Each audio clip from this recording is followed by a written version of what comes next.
This is Radio Free Asia.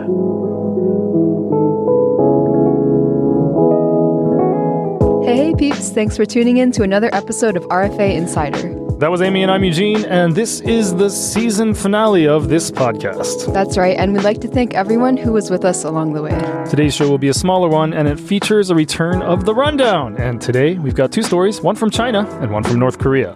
Okay, so let's just get into it with The Rundown.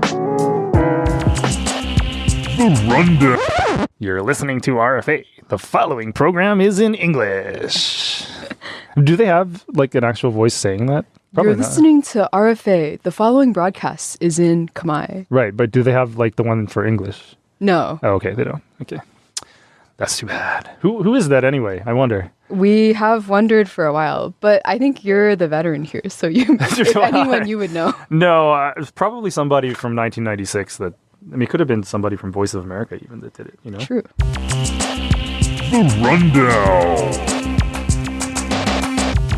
Okay, so once again, this segment is one which we call The Rundown, where we dive into some of RFA English's more recently published stories and discuss them beyond what appears on the website. So first off, we're going to start off with Amy's story, which is about China. So what's going on there? All right, Eugene. So I'll kick off by asking, when you lived in Korea and Japan, did anything strike you about people's sizes there compared to America? Well, I don't want to body shame anyone, so I'll talk about my own size. Sure, right? sure. Here in the United States, at that time, I was an M-size t-shirt, right? Mm. But then when I moved to Japan, I quickly noticed that no, I'm not an M-size. I'm either L or XL. Oh, right? yeah. So especially like when we go to places like Uniqlo, right? The sizes, I was like, oh my God, I can actually buy clothes that actually fit me. Because when I'd be going for stuff here, it's like the M size is still a little bit too big. Because I was pretty skinny back then, right? Mm-hmm. These days, I do fit clothes here, but in the past, it was like S was too small and M was too big. You know what I mean? Yeah. So, you know, I was more accustomed to the sizes there. It was pretty good. So, in Japan? In Japan, yes. Wow. So I would say then, to answer your question, it seems like fewer people pack on pounds as easily as people in the United States do. I'm trying to say it as nicely as possible. Sure. Yeah. Okay. Yeah, for me, I lived in a rice farming village in Japan, and I was actually surprised to see more diversity of body sizes and shapes than I had expected. Mm-hmm. I think coming into Japan, I was like, oh, Japanese food is so healthy. Everyone must be so thin. Mm-hmm. And then there were plenty of thin locals, but there were also many heavier or even overweight locals. And it makes sense if you think about it, because it's the country, right? So you're driving everywhere. The local dishes are much heftier just for the work that you do. Right. And then there's also less social pressure to look a certain way compared to the city. Oh, you mean, in the countryside? I thought you meant there's less social pressure in the United States to look. There is also less social pressure, I would say. All right. Comparatively. But you're talking about specifically Japan. In the countryside, you don't have to strive to look a certain way as much as you would in the countryside, as much as you would in a city. Yes, okay, for sure. That makes sense. Yeah, I can see that. I think my preconception of thinness in Japan or Asia is quite widely held. So I don't know if you've heard of this study, but a 2017 study showed that they showed American participants pictures of men and women of varying weights. Mm-hmm. And then they asked them questions like, how likely is this person to have been born outside the U.S.? Or how likely is it that this person's native language is English? So they found the results showed that Asians who appear heavier are perceived as, quote, more American. That's very interesting. I mean, couldn't they just be large people from their native countries? I mean, there are large people there, right? Or couldn't they just be thin Asian Americans? That's true. Yeah. Yes. So I think that speaks to the very strong stereotypes we hold about Asians being thin and Americans being maybe heavier. Yeah. Well, I think when I lived in Japan, that was when the movie Super Size Me came out. It was a documentary. Yes. And now we've learned that the premise of the whole film was false. But generally that movie did provide people with the idea that Americans are extremely obese because we eat terribly, and if you were to avoid American food, then it's better for you. I had a Taiwanese friend, a former roommate, who visited the U.S., and she was shocked in D.C. She was like, everyone is so fit. Everyone is jogging everywhere. Yeah? She was like, I thought Americans were meant to be I thought they were fat. Mm-hmm. Well, I've had the reverse. Some people who visited from Korea came and saw people out here and said, wow, why is every woman so large here? And they're looking at somebody who, by American standards, would not be considered large at all. So, I guess it depends on your perspective. Yeah. So I asked this because China is actually dealing with a major public health challenge of its own. So RFA recently reported on this, and data from 2020 shows that 34% of adults in China are overweight and 16% are obese, which when you add that together makes up around 50% of the population. Okay, so 50% of the population is either overweight or obese. Yes, Do you know what the proportion would be for the United States? No. No, we didn't look that up. Okay, well, I will maybe fact check and stick that in. All right. Okay, quick fact check here. According to the CDC, 74% of Americans are overweight, and that includes 43% who are considered obese. And also in China, childhood rates of obesity are rising pretty quickly as well. Okay. So among the chronic non-communicable diseases that Chinese health officials are worried about, diabetes is one of the biggest. That's a huge one. The interesting thing is that diabetes has spread kind of differently in Asia compared to the rest of the world. Oh, yeah? So it's developed in a shorter time among younger people and in people with lower body mass indexes or BMIs. So is there a reason specifically for that? Is it like a DNA reason? Studies have found that Asians, so that includes South Asians, Southeast Asians, and East Asians. What about Middle Easterners? So that's still kind of Asia. Oh, sorry. The study didn't cover that. So they focused only on the Asian continent. Okay. Well, no, Middle East isn't kind of the Asian continent, true. right? Well, so they were not in there. So it was South Asians and East Asians. Okay. And Southeast Asians. And Southeast Asians, right. They found that group has a higher body fat percentage compared to Caucasians with the same BMI. Oh, really? So I guess maybe you're more likely to be skinny fat if you're Asian, to put it. That actually does make sense. Because I'm going back to college here, where I took a geography class, and they said the evolution of people, that Asian phenotypes developed out of the Ice Age and cold weather. Oh, I see. So you would need to pack on more fat if it's cold everywhere. Maybe I should edit this part out because I don't quite remember exactly what they were trying to say in that class. That would make sense for the reason. So that does make sense, that those groups would be that way. Yeah, and unfortunately, it's also the midsection or abdominal area where you store more fat as an Asian. I see. So basically that means Asian people are more susceptible to chronic diseases like diabetes at a relatively lower BMI. Okay. So the Chinese government is trying to tackle this issue because current stats show that by, I think, 2030, it's going to cost them roughly $58 billion in citizens' medical expenses to treat all of these chronic diseases. Yes. So to combat this, China is putting scales in hotel rooms, and they're promoting healthy recipes tailored to all the different regions. Because, many different regions in China have such different, cuisines. Right. And this is their attempt to stem the nationwide obesity problem. Right. So the commission has also hired Olympic athletes. Well, that's cool. They've, created WeChat emojis to, promote health or, weight loss. So the Olympic athletes are going to say, hey, be thin like kids, me. Let's exercise. Yeah, I suppose.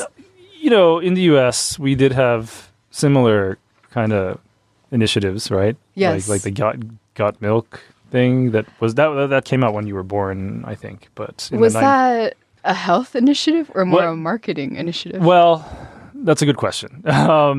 Some people would say that definitely it was trying to get kids to be, rather than going for sodas or sugary drinks like Kool-Aid, that they'd go after milk, because milk is healthy, it gives you strong bones, and at least that's what the milk lobby would have wanted you to believe. But no, they enlisted a lot of celebrities, and it was a whole thing to have a milk mustache. When you have Michael Jordan, you could be like, got milk, and then people say, oh, I want to be like Michael Jordan, I'll drink milk, know? Or any athlete, or lots of different celebrities in Hollywood and musicians and stuff. So wait, I'm curious. A huge campaign. Because I think I was a kid when that campaign was launched. Yeah. So during school lunches, everybody would drink milk.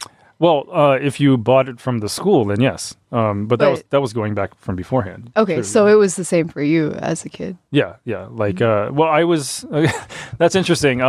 So I come from an era. I went to elementary school in the '80s, and I think at the time Ronald Reagan was trying to push through that ketchup could be considered a vegetable. Okay. Because he wanted to cut the cost of lunches. Ketchup. Do you mean tomato puree? Well, that's what they were trying to say. It was French fries are a vegetable. Ketchup is a vegetable. The tomato sauce on the pizza is a vegetable. You know, they're just trying to say because you're mandated to put a certain number of vegetables in there, right? So, and I don't want to sound too political or anything, and I'm probably going to edit this out because we do sound too political. But yeah, that's basically what the situation was. But another quick fact check: the Reagan administration only proposed that ketchup would be a vegetable. They later abandoned that, but that is what they're most associated with when they proposed making changes to the school lunch program. Then after that, there was more of a drive to get more healthier, and I guess the way they did that was to promote milk, even in the schools with these Got Milk posters. Because, yeah. But now we're learning that maybe milk isn't as great as we thought it was. Yeah. And a lot of people are lactose intolerant. Yeah, the rise of plant milks. Right. Yeah, so I think that just speaks to China's attempts to address the health crisis in a systematic way. And we'll see, the numbers keep rising. And by 2030, it's projected 65% of the adult population in China will be overweight or obese. Mm-hmm. So I think it might take more Still, by simply installing a scale in hotel rooms, is that going to really do much? I think it's going to take more than like athlete endorsement or tailored cookbook recipes to certain regions. But, still overall, I think that if people want to get in shape, there are many ways you can do that. So the point is, I guess the government needs to somehow motivate people in some way. And I don't know if athletes is the best way. Yeah. Right? I'll never be able to achieve that, so why should I even try, Yes. But let's continue on then to my story. I'd like to segue into this by asking you a question about your name. Okay. So, how did your parents decide to call you Amy? I think maybe they put a lot of thought into my Chinese name and none into my English name because my mom hadn't picked a name by the time she gave birth, I believe. So she was in the hospital watching like a soap, Days of Our Lives or All My Children or something. And somebody in there was called Amy? Yeah, so she was like, yeah, that works. Oh, okay. Well, do you know any character that you're actually named after then, or is it just that's an urban It's one of those soaps. Okay, that's pretty cool. Is it? No, it is. It is. It's kind of random, but it's still kind of cool, right? Amy's a good name. Yeah. I would say it falls under the list of like classic Asian American girl names. Okay. Like Grace or like Amy. Esther, right? Yeah, But I wonder though. Like you did mention that they put a lot of thought into your Chinese name. Are you comfortable sharing that? Yeah, it sounds a little strange on its own. It's Li Yuan Yuan. Okay, but it's meant to be combined with my sister's to signify like complete or like satisfied. Oh, because your sister's name would be a second character. Yes. Okay. Once you combine them, they mean. What is the combined character sound like? I wouldn't know, but my sister's name is Man Man. Okay, so Yuan Man, maybe? Yes. Okay. But alone, it sounds lame because Yuan means round. So my name is like Round. Oh, so that's kind of like Indiana Jones and the Temple of Doom. The kid's name was Short Round, right? No. Anyway, I'm sorry. No, in my case, my parents, they wanted to pick a name for me that works both in English and Korean. Mm-hmm. So on my mom's side, I have an uncle named Eugene. And the thing is that so they thought, well, that works. It's Eugene is an English name, and Eugene, it could be a Korean name. But the thing is, Eugene in Korean sounds really girly, or at least it does now, because I think at the time I was born, it didn't quite have that connotation yet. But by the time that I was in my teens, every Korean person that I had met, they'd be like, oh, what's your name? What's your Korean name? And I was, oh, it's the same as Eugene, right? And they're like, 여자 이름이지, right? Like it's a girl's. That sounds very, very is Eugene one of those like kind of gender? Yeah, it could be. Names? It could be, but I think recently it's been more popular for girls. Gotcha. And there was when I first got into K-pop, for example, before it was called K-pop, it was called Gayo. There was a group called SES. Have you heard of them? Vaguely. Oh, vaguely. Okay. Well, this is early, maybe late 90s. So it was CUES, Eugene and Shu was their group, so they're SES. And this is a girl group. Yes, right? yes. Okay. And C was her name. Her Korean name was Bada. So Bada means sea. And then Shu, her name was Shu something. I don't know exactly what it was, but they called her Shu. And then Eugene was like a Korean American from Guam. And so, but it was like this girl who spelled her name the same way I spell mine in English. So I was like, why does she have a guy's name? But it really turns out that in Korean, it's me that has the girl's name. So, I see. yeah. So in my time in Korea anyway, I did meet quite a few female Eugenes. Or Eugene. Oh, so you met quite a few. Yes. Did you date any, like the Taylor Lautner situation? No comment. Okay. That seems like an answer in itself. Okay, so I will tell you that, yes, Eugene did go on a few dates with Eugene, but Eugene called it off. Oh, yeah? Why? Oh, I don't think Eugene was ready to take things to the next level. Which Eugene are you referring to in this? I'm the one who sits in front of you right now. Okay, so why are we speaking about names? Okay. So this story comes from the Korean service, and in North Korea, they issued a rule that they are telling people that they have to have a name for their children which sounds more revolutionary, more reflective of the revolutionary spirit in North Korea. Okay. So these orders did not specifically say that it was because people are naming their kids with names that sound like they could be South Korean, but the residents that RFA talked to said that they think that's the real reason. Because, as you know, North Korea is trying to separate from South Korea and say that we're separate people at this point. But at the same time, South Korean dramas are popular among those who can access them in North Korea. Right. So it could be the case that people see these South Korean dramas and pick names that maybe characters have there, and I guess the government doesn't like that. Okay. Then this begs the question, are there North and South Korean names? Yeah, I was kind of struggling with that myself when I was writing it. And the short answer is no, there aren't. So the South Korean government allows anyone to pick practically any name. I think they have a limit on character length. This is the only thing. And that's only for legal names. You can name your kid with 30 syllables if you wanted to, but officially limited to 5, right? Okay. And most Korean names are like a single syllable surname and a double syllable given name, like most Chinese names. There are occasions where you'll have a double syllable surname, but then in that case, there'll usually be a single syllable given name. Gotcha. So it's usually 3 characters. Usually 3 characters, yes. But when Korean people name their children, of course, how it usually goes is they think about the meanings in Chinese characters. And because we're talking about Chinese characters now, this is going to go off onto a linguistics lesson and a tangent. So I will be as quick as possible. Instead of going through thousands of years of history and the reasons historical drama, just basically China had historic dominance over East Asia, and classical Chinese became the preferred writing system in China, Korea, Japan, and Vietnam. And in terms of what this meant for Korea, it meant that almost every person has a name that can be written in Chinese characters. But these characters would be read with Korean pronunciations, of course. So my name, for example, in Korean, it's Hwang Yujin, right? But for a Mandarin speaker, if they see the same characters, they're going to say, I don't know how to speak Mandarin, but it's Hwang Yaozhen, maybe something like that. Okay. With tones that I didn't match there. But anyway, let's get away from the tangent and back to the story. So again, like we said, Korean names are chosen with 2 considerations. 1, the meanings of the characters, and 2, how they sound together, right? And from the story, we learned that people are starting to name their kids with characters that have good meanings and are easy to say for girls. So they're choosing names like Subin, which means outstanding brilliance, Taon, which means all good things are coming. That's a nice one. Yeah. Ari, which means noble and precious, or Xia, which means righteous and pure character. And for the boys, some of the popular names are Toyun, which is like inner strength, or Hayul, the word of God. Very Christian name there. Jiu, which is a close, similar-minded friend. So simpatico, I guess you could say. I see.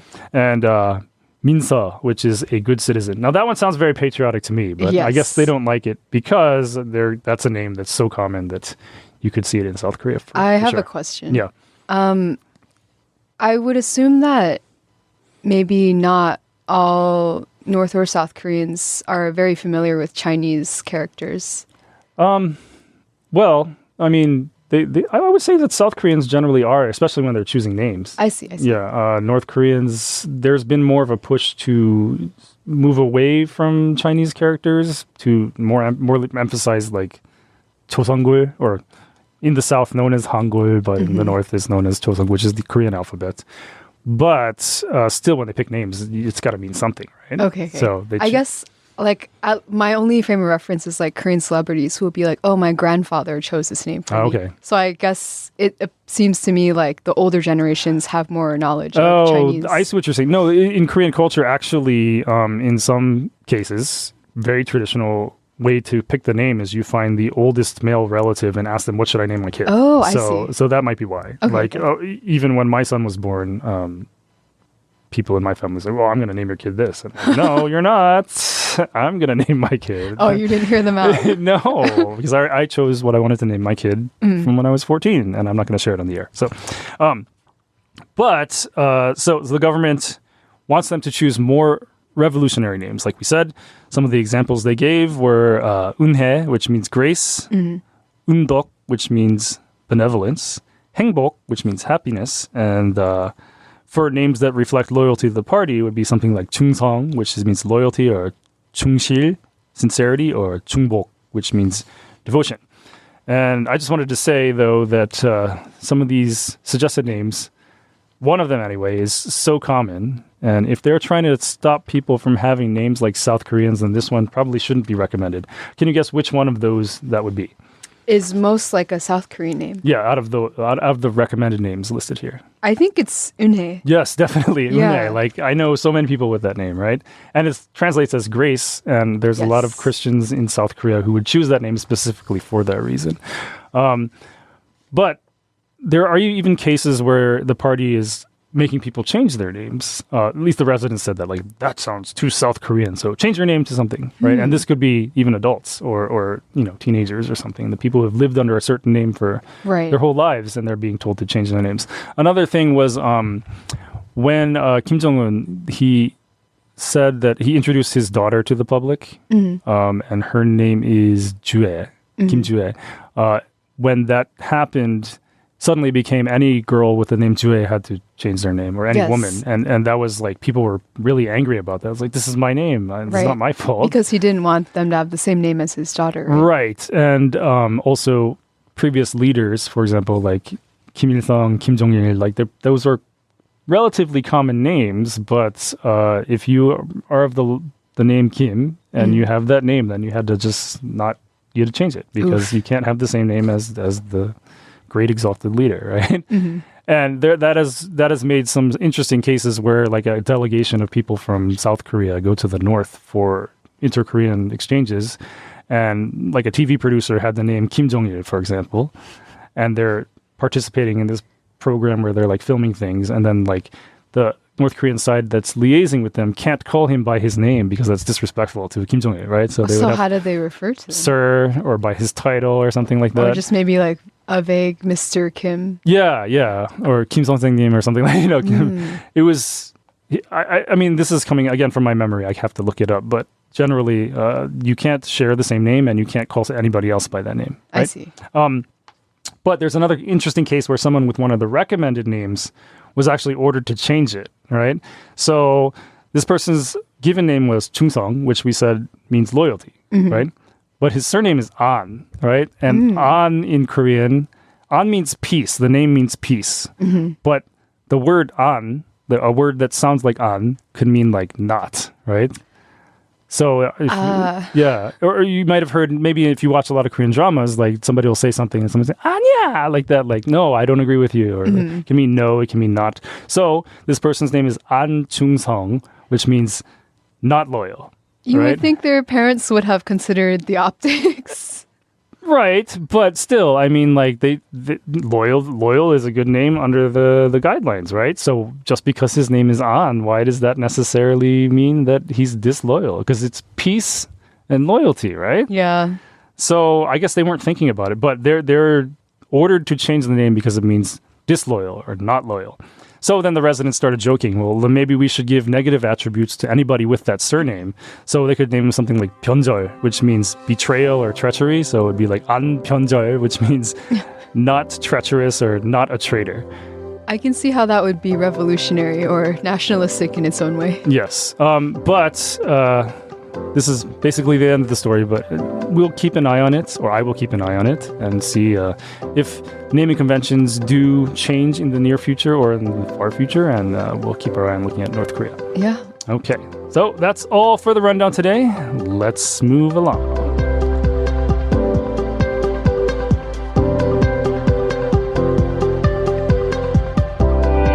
You're listening to the RFA Insider podcast, made by two real-life staffers at Radio Free Asia. If you'd like to send us feedback, there are many ways you can do this. If you're listening to us on YouTube, you can write us in the comment section below. You can also send us an email at insider@rfa.org or tweet at RFA Insider. Or you could even visit us in person. No, don't visit us in person. Right, don't visit us in person. But do check out our webpage at rfa.org/English/insider to see our profiles and read summaries and show notes for every episode. So tune in every other Friday and we'll take you behind the scenes. And tell you what the news really means here at RFA Insider.